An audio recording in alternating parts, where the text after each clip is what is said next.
अस्सलाम वालेकुम। जमात चाहरुम मज़मून उर्दू। आज हम सीखेंगे हम मायने अल्फाज यानी एक जैसे मायने वाले अल्फाज। आब, पानी। रब, खुदा।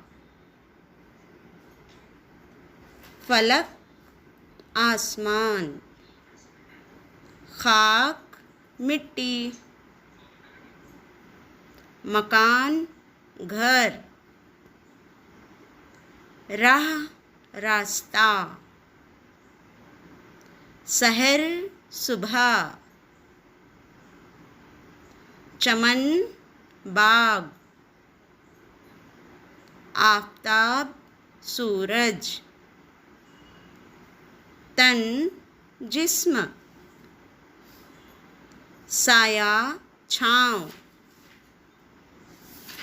नमाज, सलात। निस्फ, आधा।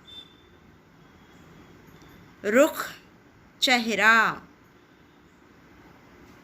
सहन, आंगन। कमर, चांद। सबा, हवा। सुर्ख, लाल। सियाह, काला। सब्ज, हरा। सदा, आवाज। लब, होंठ। सदा, हमेशा। पर्वत, पहाड़।